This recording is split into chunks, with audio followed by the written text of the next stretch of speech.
तेरे कवन कवन गुण कह कह गावां, तू साहिब गुणी निदाना। तुमरी महिमा बरन ना सकूं, तू ठाकुर ऊच भगवाना।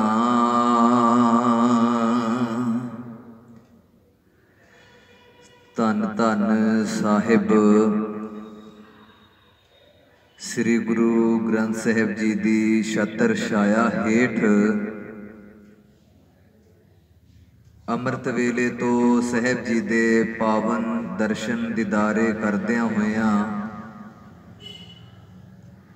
आप सभे गुरु कियां सिख संगतां सतगुरु जी के पावन चरना का ओट आसरा लैंदे होए अमृतमयी रब्बी बाणी तुरकी बाणी दा आप जी ने शब्द कीर्तन सरवण भाई साहब जी होरां तो कीता ते बड़े ही प्यार दे विच भिज करके आप सभे पावन पवित्र गुरबाणी दे नाल सांझ पा रहे सी। साहिब कमाल दशमेश पिता बाजा वाले शहनशाह शहीद पिता दे पुत्र अते शहीद पुत्रां दे पिता साहिब श्री गुरु गोबिंद सिंह जी का पावन प्रकाश उत्सव दिहाड़ा सभे ही शरधा भावना दे नाल मना रहे हो। कुछ कु सतगुरु जी के जीवन के बारे में आपां जो विचारां आरंभ करनियां हन। पहलों मालिक गुरु ग्रंथ साहिब जी नूं सीस झुकाउंदे होए दशमेश पिता जी दे वल्लों जो सानू बख्शिश कीती हुई फतेह है उहदे नाल सांझ पाइए। करो जी आप सभे फतेह प्रवान हथ जोड़ के सतगुरु सच्चे पातशाह गुरु ग्रंथ साहिब जी नूं सीस झुकाओ जी। वाहिगुरु जी का खालसा वाहिगुरु जी की फतेह। जे मैं आप जी नूं एक बेनती करा कि मालिक गुरु गोबिंद सिंह सच्चे पातशाह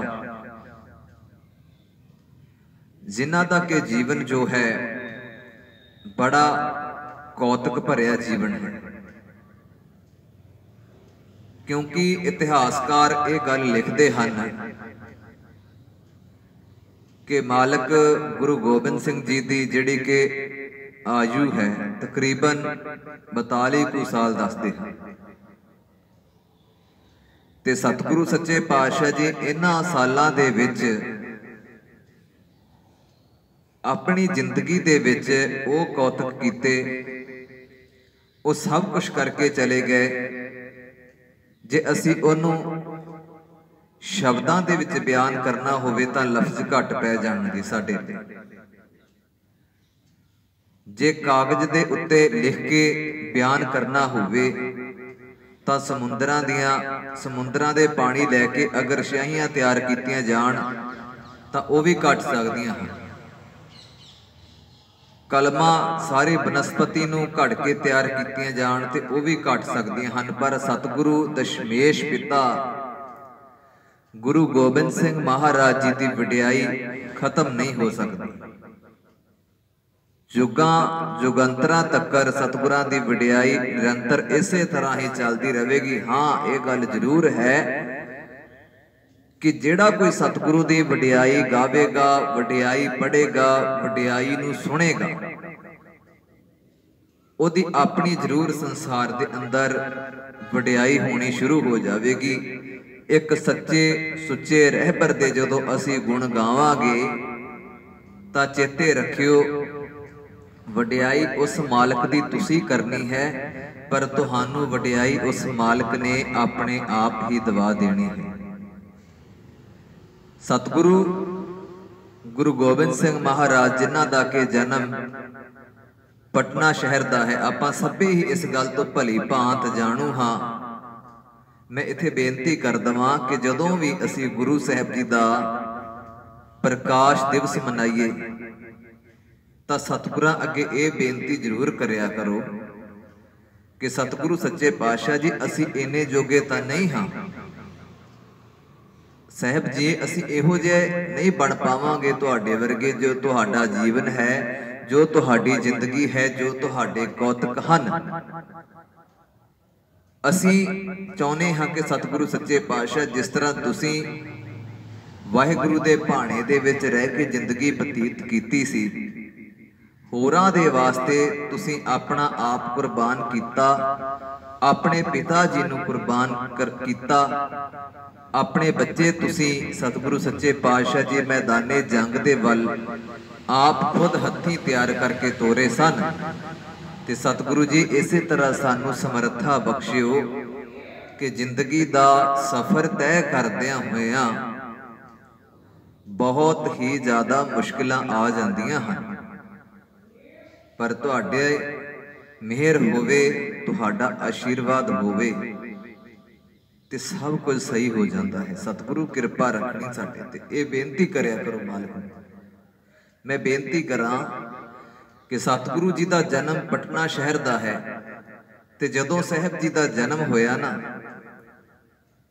ਗੁਰੂ ਗੋਬਿੰਦ ਸਿੰਘ ਮਹਾਰਾਜ ਜੀ ਦਾ ਬਚਪਨ ਦਾ ਨਾਮ ਗੋਬਿੰਦ ਰਾਏ ਸਭਨਾਂ ਨੂੰ ਪਤਾ ਹੈ ਕਿ ਵਿਸਾਖੀ ਵਾਲੇ ਦਿਨ ਜੋ ਸਾਹਿਬ ਜੀ ਨੇ ਕੌਤਕ ਕੀਤਾ, 5 ਪਿਆਰਿਆਂ ਨੂੰ ਅੰਮ੍ਰਿਤ ਛਕਾਇਆ। ਅੱਗੇ ਚੱਲ ਕੇ ਆਪਾਂ ਇਹ ਵੀ ਵਿਚਾਰ ਕਰਾਂਗੇ। ਫਿਰ ਸਤਿਗੁਰਾਂ ਨੇ ਆਪਣਾ ਆਪ ਅੰਮ੍ਰਿਤ ਛਕਿਆ, ਪਹਿਲਾਂ 5 ਨੂੰ ਛਕਾਇਆ, ਫਿਰ ਆਪ ਛਕਿਆ, ਫਿਰ ਗੋਬਿੰਦ ਰਾਏ ਤੋਂ ਗੋਬਿੰਦ ਸਿੰਘ ਬਣੇ। ਤੇ ਸਤਿਗੁਰੂ ਸੱਚੇ ਪਾਤਸ਼ਾਹ ਜੀ ਦਾ ਬਚਪਨ ਦਾ ਨਾਮ ਗੋਬਿੰਦ ਰਾਏ ਹੈ, ਅਤੇ ਜਦ ਇਹਨਾਂ ਦੇ ਪਿਤਾ ਗੁਰੂ ਤੇਗ ਬਹਾਦਰ ਸਾਹਿਬ ਮਹਾਰਾਜ ਸੱਚੇ ਪਾਤਸ਼ਾਹ ਆਪ ਮਨੁੱਖਤਾ ਦਾ ਭਲਾ ਕਰਦੇ ਹੋਏ ਅਸਾਮ ਵਾਲੀ ਸਾਈਡ ਸਨ ਸਤਿਗੁਰੂ ਜੀ ਦੇ ਪਿਤਾ ਗੁਰੂ ਤੇਗ ਬਹਾਦਰ ਸਾਹਿਬ ਮਹਾਰਾਜ। ਤੇ ਜਦੋਂ ਸਤਿਗੁਰੂ ਜੀ ਨੂੰ ਇਹ ਸੁਨੇਹਾ ਪਹੁੰਚਾਇਆ ਕਿ ਬਾਲਕ ਨੇ ਜਨਮ ਲਿਆ ਹੈ ਘਰੇ,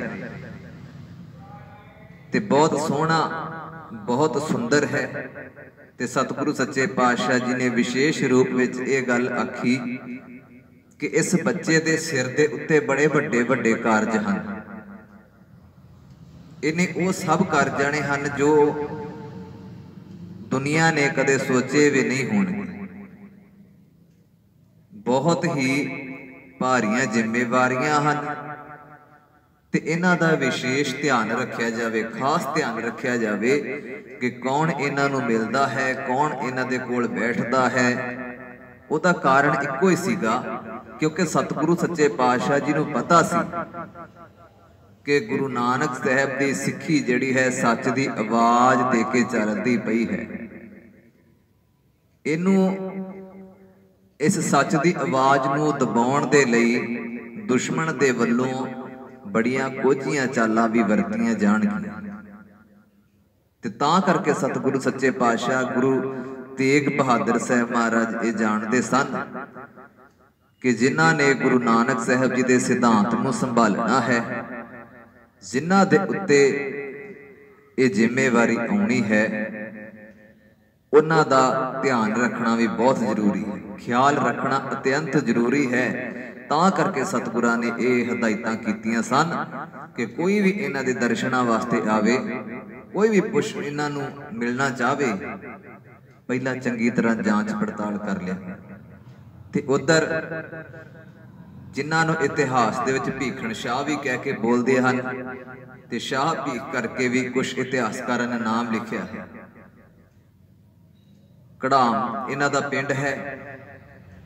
ਤੇ ਜਦੋਂ ਇਹਨਾਂ ਨੇ ਦੇਖਿਆ ਨਾ ਕਿ ਅੱਜ ਕੋਈ, ਜਦੋਂ ਸਤਿਗੁਰਾਂ ਦਾ ਜਨਮ ਹੋਇਆ ਨਾ ਗੁਰੂ ਗੋਬਿੰਦ ਸਿੰਘ ਮਹਾਰਾਜ ਜੀ ਦਾ, ਜਦੋਂ ਇਹਨਾਂ ਨੇ ਦੇਖਿਆ ਕਿ ਅੱਜ ਕੋਈ ਰੱਬੀ ਰੂਹ ਇਸ ਦੁਨੀਆ ਦੇ ਉੱਤੇ ਆ ਗਈ, ਅਜਿਹਾ ਚਾਨਣ ਇਹਨਾਂ ਨੂੰ ਪ੍ਰਤੀਤ ਹੋਇਆ ਕਿ ਇਸ ਜਗ੍ਹਾ ਦੇ ਉੱਤੇ ਜਨਮ ਲਿਆ ਹੈ। ਉੱਥੋਂ ਹੀ ਆਪਣੇ ਪਿੰਡ ਕੜਾਮ ਤੋਂ ਚੱਲਦੇ ਹਨ ਤੇ ਰਸਤੇ ਦੇ ਵਿੱਚ ਅਨੇਕਾਂ ਪੀਰਾਂ ਫਕੀਰਾਂ ਪੈਗੰਬਰਾਂ ਨੂੰ ਮਿਲਦੇ ਹੋਏ ਪਟਨੇ ਸ਼ਹਿਰ ਵਿਖੇ ਪਹੁੰਚਦੇ। ਮਨ ਦੇ ਵਿੱਚ ਇਹ ਫੁਰਨਾ ਲੈ ਲਿਆ,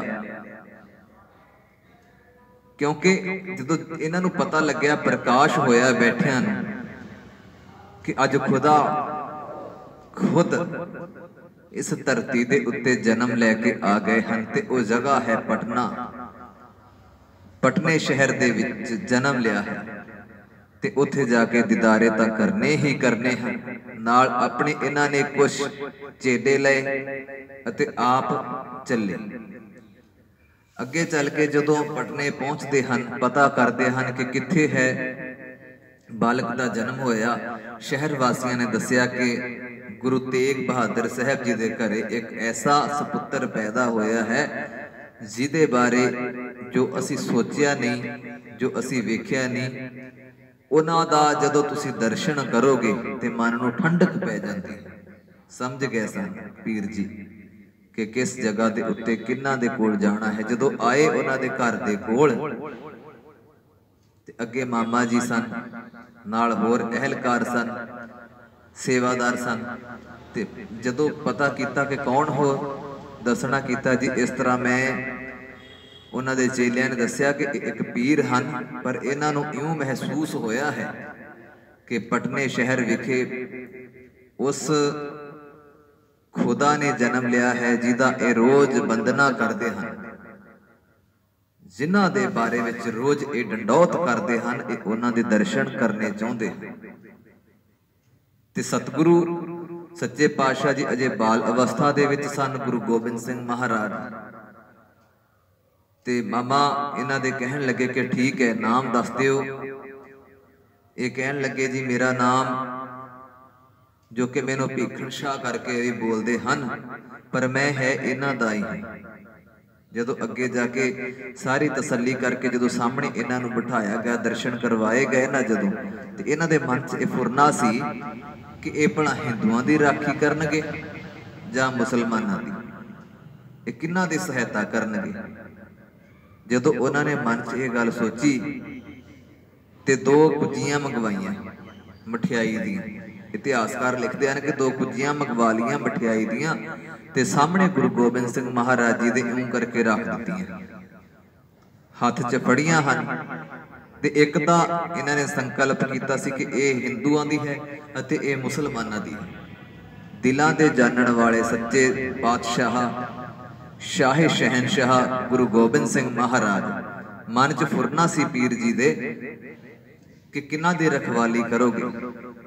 ਤੇ ਸਤਿਗੁਰੂ ਸੱਚੇ ਪਾਤਸ਼ਾਹ ਬਾਲ ਰੂਪ ਦੇ ਵਿੱਚ ਅਜਿਹਾ ਕੌਤਕ ਕਰ ਦਿੱਤਾ ਕਿ ਜਿਹਦੀ ਸਮਝ ਵੀ ਨਹੀਂ ਸੀ ਕਿਸੇ। ਜਦੋਂ ਦੋਨੋਂ ਕੁੱਜੀਆਂ ਸਾਹਮਣੇ ਰੱਖੀਆਂ ਤੇ ਗੁਰੂ ਗੋਬਿੰਦ ਸਿੰਘ ਮਹਾਰਾਜ ਸੱਚੇ ਪਾਤਸ਼ਾਹ ਜੀ ਨੇ ਦੋਨਾਂ ਕੁੱਜੀਆਂ ਤੇ ਇਉਂ ਕਰਕੇ ਹੱਥ ਰੱਖ ਦਿੱਤਾ। ਇਸ ਗੱਲ ਦਾ ਇਉਂ ਪ੍ਰਤੀਤ ਹੋਇਆ ਗੁਰੂ ਪੀਰ ਜੀ ਨੂੰ, ਉਹ ਸਮਝ ਗਏ ਸਨ ਕਿ ਇਹ ਸਭ ਦੇ ਸਾਂਝੇ ਰਹਿਬਰ ਹਨ, ਕਿਸੇ ਇੱਕ ਦੇ ਨਹੀਂ। ਜੇ ਹਿੰਦੂਆਂ ਦੇ ਖਿਲਾਫ ਕੋਈ ਚੱਲੇਗਾ, ਜੇ ਕੋਈ ਮੁਸਲਮਾਨਾਂ ਦੇ ਖਿਲਾਫ ਚੱਲੇਗਾ ਤੇ ਸਤਿਗੁਰੂ ਸੱਚੇ ਪਾਤਸ਼ਾਹ ਹਰੇਕ ਦੇ ਬਚਾਅ ਵਿੱਚ ਆਉਣਗੇ। ਇਹ ਨਹੀਂ ਕਿ ਇੱਕ ਪੱਖ ਕਰਕੇ ਚੱਲਣਗੇ। ਸਮਝ ਗਏ ਸਨ ਭੀਖਣ ਸ਼ਾਹ ਜੀ। ਉਹਨਾਂ ਨੇ ਉਸੇ ਟਾਈਮ ਹੀ ਇਹ ਗੱਲ ਸਮਝ ਲਈ ਸੀ ਕਿ ਗੁਰੂ ਗੋਬਿੰਦ ਸਿੰਘ ਮਹਾਰਾਜ ਸੱਚੇ ਪਾਤਸ਼ਾਹ ਜੀ ਸਾਂਝੇ ਰਹਿਬਰ ਹਨ। ਇਹ ਹਿੰਦੂਆਂ ਦੇ ਵਾਸਤੇ ਵੀ ਹਨ ਅਤੇ ਮੁਸਲਮਾਨਾਂ ਦੇ ਵਾਸਤੇ ਵੀ ਹਨ। ਕੋਈ ਇਹ ਨਾ ਸਮਝ ਲਵੇ ਕਿ ਇਹ ਸਾਡਾ ਇਕੱਲਿਆਂ ਦਾ ਹੈ। ਤੇ ਇਸੇ ਤਰ੍ਹਾਂ ਹੀ ਹੋਇਆ।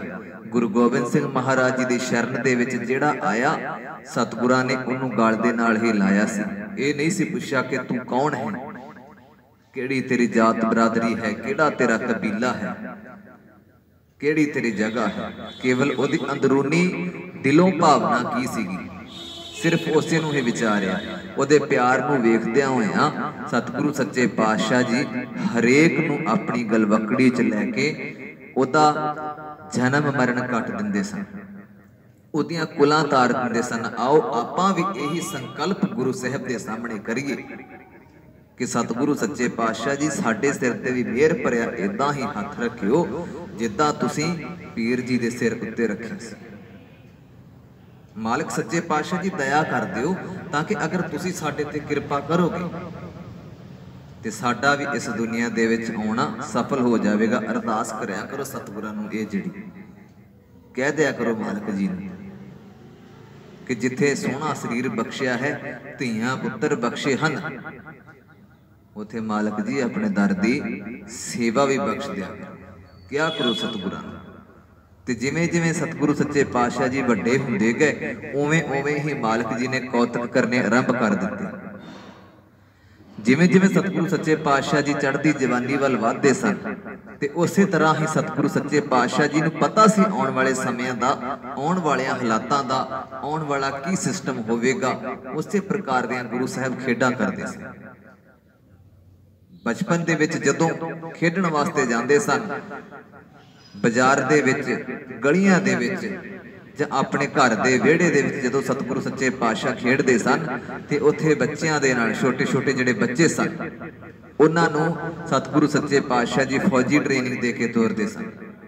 आप सारी कमांड करते सन अते बच्चों नूं दसदे सन कि किस तरह घोड़सवारी करनी है, किस तरह तीर अंदाजी करनी है। सतगुरु सच्चे पातशाह जदों कोई देखता सी, जदों कोई सुनता सी, सारे हैरान हो जाते सन कि इन्हां दियां खेडां, इन्हां दे कौतक वखरे हैं। गुरु गोबिंद सिंह महाराज सच्चे पातशाह सबनां नूं अगे ला के आप उन्हां नूं फौजी खेडां खिडाउंदे सन। इन्हां गल्लां तो आपां इह सहजे ही अंदाजा ला सकते हैं कि गुरु गोबिंद सिंह महाराज जी आउण वाले समय नूं बहुत चंगी तरह जाणदे सन। तां ही तां उन्हां ने पटने दियां गलियां दे विच बच्चियां दे नाल जदों भी खेडना, भावें गंगा दे किनारे जाना जां बाजारां दे विच गलियां दे विच जाना जां अपने घर दे विहड़े विच खेडना, पर सतगुरु सच्चे पातशाह जी दा संकल्प इहो ही सी कि जिहड़ा भी कोई मेरा साथी होवेगा, मेरा मित्र होवेगा, उहनूं इहो जिही ट्रेनिंग दे देवांगा कि आउण वाले समय दे विच जे किते इन्हां नूं जरूरत पवेगी किसी दी रखिया करन दी जां इन्हां उत्ते कोई जुल्म होवेगा तां इह हत्थ खड़े करके इधर उधर भज्जण दी बजाए उस जुल्म दा टाकरा लैणगे। ते सारे शहर दे अंदर यह गल फैल चुकी सी कि गुरु तेग बहादुर साहब सच्चे पातशाह जी दे सपुत्तर गोबिंद राय नवीआं खेडां खेडदे ते इह खेडां जड़ियां हन पूरी दुनिया दे नालों वखरियां हन। ते रोब अते उन्हां दे चेहरे तो जिहड़ा नूर झलकदा सी वो भी एक वखरा सी, क्योंकि किसे परिवार ने सतगुरु सच्चे पातशाह जी नूं कलगी भेंट कीती ते माता जी जदों इन्हां नूं दस्तार सजाउंदे सन ते किते किते कलगी भी ला दिंदे सन। एक तां गुरु गोबिंद सिंह महाराज सच्चे पातशाह शरीर करके बहुत सुंदर सन अते उत्तों माता जी दे वल्लों जदों दस्तार सजाई जानी उहदे नाल होर ज्यादा रोब बन जाना ते फिर जदों कलगी लगा दिंदे सन ते उहदे नाल ते चार चन्न लग जांदे सन। इउं प्रतीत हुंदा सी कि इस दुनिया दे विच कोई वखरा ही नूरानी चेहरा पैदा होया है जिहदे चेहरे दी झाल झलनी बहुत ही ज्यादा औखी है। सो सतगुरु मेहर करन जो आपां ए गुरु गोबिंद सिंह सच्चे पातशाह जी दे पावन प्रकाश उत्सव नूं लैके लड़ी आरंभ की हुई है। मालिक गुरु गोबिंद सिंह मेहर करन कि अपने दर दी सेवा भी बख्शण अते जो उन्हां दा जीवन है जिन्नी को समझ है, जिन्नी को सोझी है, जिन्नी को समर्था है, उसे समर्था नूं मुख रखदिआं होइआं आप जी दी सेवा दे विच जो कि थोड़ियां जिहां बेनतियां रोजाना करन दी कोशिश करांगे ताकि जो असी सतगुरुआं दे जीवन नूं समझ सकीए, सुन सकीए, वध तो वध अपनी जिंदगी दे विच उस विचार अपनाउण दी कोशिश करिए। सो मेहर करन सतगुरु सच्चे पातशाह कि किस तरह सतगुरु जी दा जन्म अते जन्म दे कौतक जिहड़े सन ओह किहो जिहे सन। सो अज दी विचार आपां इत्थे ही सतगुरु सच्चे पातशाह जी इन्नी को जिन्नी भी विचार दी सेवा लई है होईआं गलतियां दी खिमा बख्शण, भुल्लां चुकां दी खिमा बख्शणी अते कल तो फिर इसे तरह ही सतगुरु जी दे पावन जीवन नूं लैके जो मालिक जी दा जीवन है, सतगुरु जी दा जीवन तो बहुत वड्डा है ਇਹਦੇ ਬਾਰੇ ਵਿੱਚ ਵਿਚਾਰ ਕਰ ਲੈਣੀ, ਸਮਝ ਲੈਣਾ ਤੁਸ਼ ਜਿਹੀ ਬੁੱਧੀ ਦੇ ਵੱਸ ਦੀ ਗੱਲ ਨਹੀਂ, ਪਰ ਜਿੰਨੀ ਕੁ ਹੋ ਸਕੇਗੀ ਆਪਾਂ ਤੁਹਾਡੇ ਚਰਨਾਂ ਦੇ ਵਿੱਚ ਸੇਵਾ ਕਰਨ ਦੀ ਕੋਸ਼ਿਸ਼ ਕਰਾਂਗੇ। ਗਲਤੀਆਂ ਭੁੱਲਾਂ ਦੀ ਖਿਮਾ ਬਖਸ਼ਣੀ ਜੀ, ਇਤਨੀ ਕੁ ਸੇਵਾ ਪ੍ਰਵਾਨ ਕਰਨੀ। ਵਾਹਿਗੁਰੂ ਜੀ ਕਾ ਖਾਲਸਾ, ਵਾਹਿਗੁਰੂ ਜੀ ਕੀ ਫਤਿਹ।